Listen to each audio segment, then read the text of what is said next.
GPS locations actually are. It will be presented by how? Right? How do I say it? Jewel. Okay. Okay. Yes. Yeah. Yours is yours. Hi everyone, my name is Joel. I am a PhD student. My degree is the Wireless Intelligence Lab in Arizona State University. And I'm here as the first author of position-aided beam prediction in the real world, how useful GPS locations actually are. And as the title suggests, this work focuses on using real-world GPS positions for beam prediction. So efficient beam prediction is essential to enable future applications that require extreme throughputs, massive access, or ubiquitous reliability. Beam prediction is essentially the task of predicting the beam that is more suitable for a user, given the environment, given the position of the user in the environment, and possible interaction from other users or other cells. But accurate beam prediction requires many beam measurements, which causes overhead on communication, especially in millimeter waves, where beams are narrower or encodebooks are larger. And current ways of reducing the beam search overhead, like hierarchical search and compressive sensing, they still require overhead.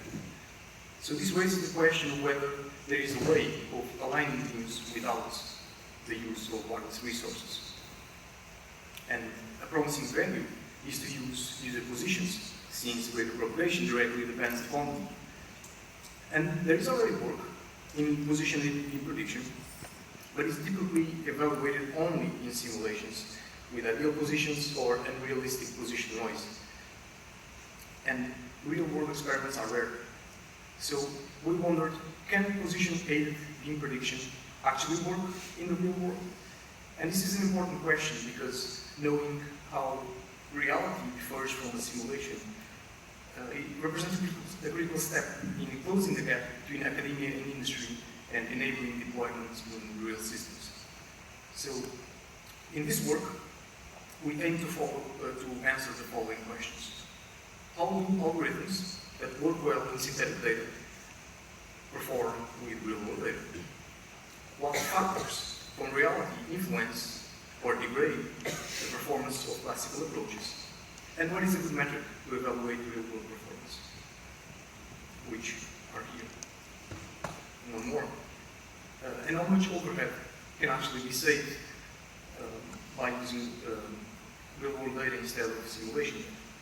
And in this presentation, and in this work, we consider three assumptions. The first is to use single-user and single-cell. So we risk that third bullet point that the beam prediction test depends on. We use GPS positions as the final user position, so there is no data fusion or additional processing done on top of the GPS positions. And we make our evaluation in line of sight, because it's the most likely linked state in millimeter wave. So let's start by looking at the classical approach that works well in synthetic data. The classical approach is to use trigonometry with the base station and the user position to calculate the angle between the base station and the user and with the corresponding beam from a codebook. And why this doesn't work well, it will become clear as soon as we look at how the data looks like. So here's a satellite image from a street near our university in Arizona. And we drove a car in front of the base station, and we color-coded the positions of the car based on the best beam measured at the base station. And here you see the car moving from left to right, and we see that the beam indexes from 1 to 64. This is a codebook that sweeps in as in. And so here's the first pass, the second, the third, and here's the whole data. And you can see that if you use the classical approach and you choose a beam direction with a certain angle, you will get contradictory results. So why is this?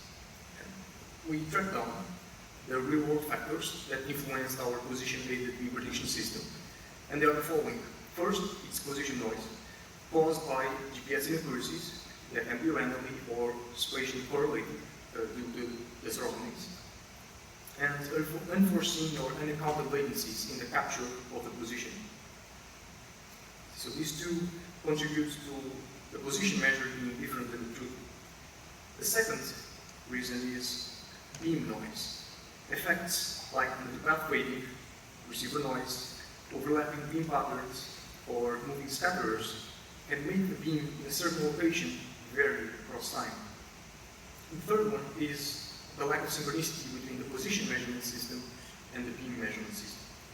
So as a conclusion, real-world data has challenges that motivate more advanced approaches beyond the classical, possibly data-driven approaches. So in this work, we use 3 data-driven approaches, and here's the intuition behind why we chose them. We chose the k-nearest neighbors because similar positions should have similar beams. So it made sense to estimate the beam based on k closest positions. We chose also the product table since a beam should cover a certain area. So we thought of, let's divide the input space in little areas and compute the beam for each area. And whenever a position lands in that area, we already know the beam for that position. And we use a neural network because it's generally a flexible, non-linear approach, and we thought it could capture all complexities of the system. We use here a fairly simple neural network. It's just the inputs are latitude and longitude. It has 3 hidden layers that are small and fully connected. And the output is 64 likelihoods. So the likelihood of each beam being the best.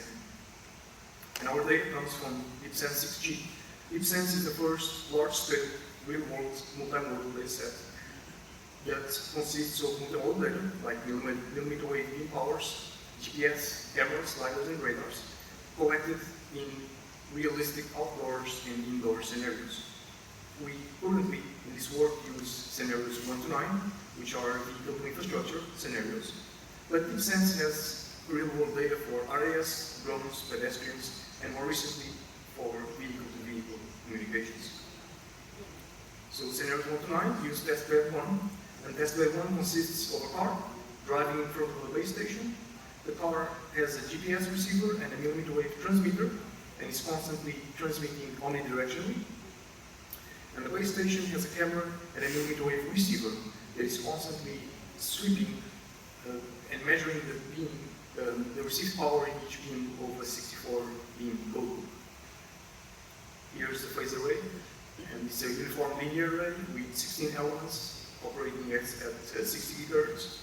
And the camera in this work is only used as an extra layer of understanding of the environment. And here's the GPS as well.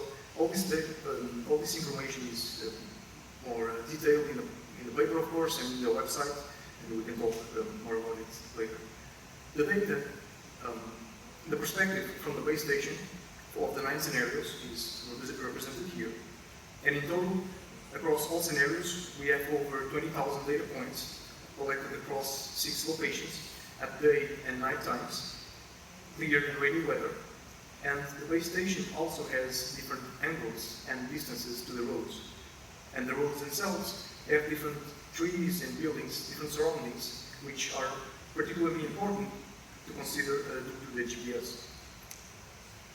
Now, I previously showed the data from scenario 3, but here's data from other scenarios.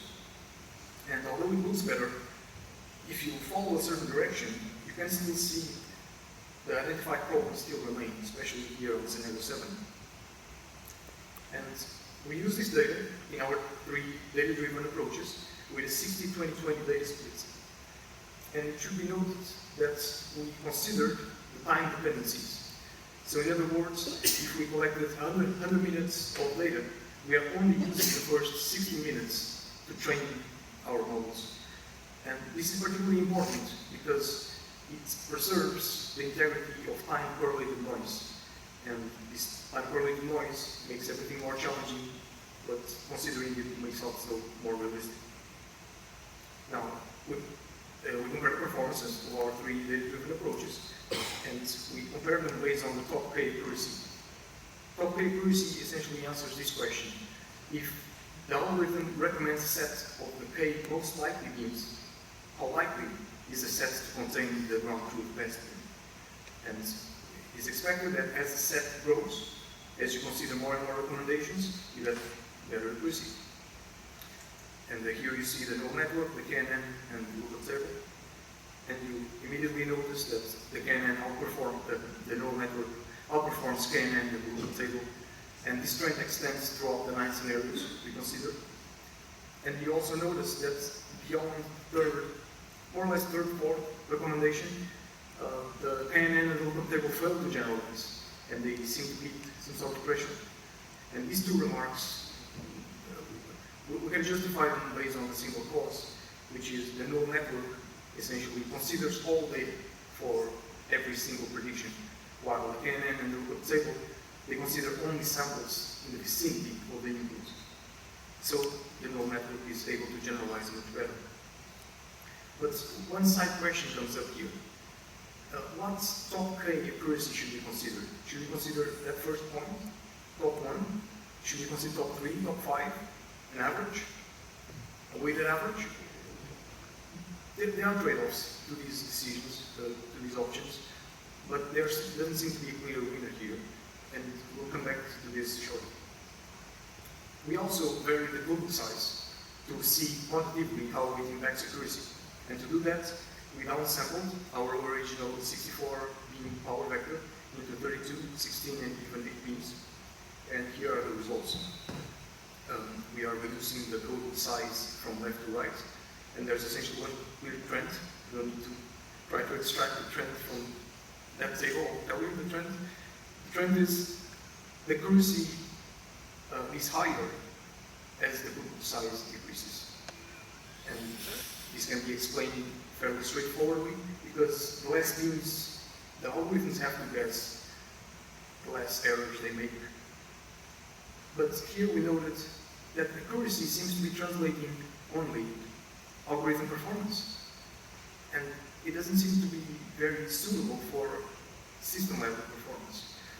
Also, another reason why accuracy might not be the best as a system KPI is because it's sensitive to angular spread. And that's what we try to show here. We averaged and centered our beam power vector, and the more beams you have closer to the maximum, the larger your angular spread. And we try to quantify that by counting, on average, how many beams are above that line, which is 70% of the power. And sure enough, it correlates with accuracy, meaning that the higher your angular spread, the lower your accuracy. So, particularly here in scenario 7, you have the highest angular accuracy, angular spread with the lowest accuracy. And this raises the question of whether this is truly measuring system performance or just comparing algorithms, because the system should not change performance just based on angular spread or a slightly different notebook. So we thought instead of using average power loss as a system metric, because it seems to have more meaning. Let me perhaps describe first what power loss is. It answers this question: how much gain are we advocating or is lost by using the predicted beam instead of the perfect ground truth beam? And we compute power loss here, and from our measurements, it correlates very little with angular spread. So it's less sensitive to the angular spread. And as a summary, the average power loss seems to be more meaningful than the accuracy, because it's less sensitive to global sizes and angular spreads, and it's also more meaningful. But lastly, let us look at how much overhead position-aided beam prediction can save with real-world data as a function of reliability or algorithms confidence. So we already expect that higher reliability requires more measurements to guarantee that reliability. And we derive this from this figure. A possible set of 3 beams, in this case, has an 80% chance of containing the aligned beam. So we only need to search 3 out of the 64 beams in order to find the perfectly aligned beam, which represents an overhead reduction of 95.5% over exhaustive search. And the results for the other scenarios are also here. Overall, at 90% reliability, we get between 81 and 95 overhead savings. And at 99% reliability, we get an average of 66% overhead savings. So to conclude, let us go back and answer the questions we posed in the beginning. How do synthetic algorithms work with real-world data? Well, data-driven algorithms seem to work much better. And in our view, this study shows that there's a need to use more real data in our algorithm design. What factors influence real-world performance? As we mentioned, position noise, beam noise, and the synchronization between the two systems. What is a good method to evaluate performance? We propose average power loss instead of accuracy, which is very used, and actually, I think 3GPP recently started to standardize it. But it seems a more meaningful and suitable system level KPI. And how much overhead can be saved? And our initial studies indicate that a fair amount, depending on the reliability that you are willing to accept. But mainly, we think it's important to attempt to quantify the performance bounds and confidence of our algorithms. So for future work, we would like to scale the position-aided mean prediction system to be compliant with VGP and OR. We'd like to scale it also to perhaps sub-6 and non-nanosite scenarios. And lastly, I'll leave here our website, Wireless Intelligence Lab. And in case you want to give real-world data a try, we use DeepSense 6G. We are constantly growing, especially recently we are about to release our vehicle-to-vehicle scenario. And with that, thank you very much, and looking forward to your questions. Thank you.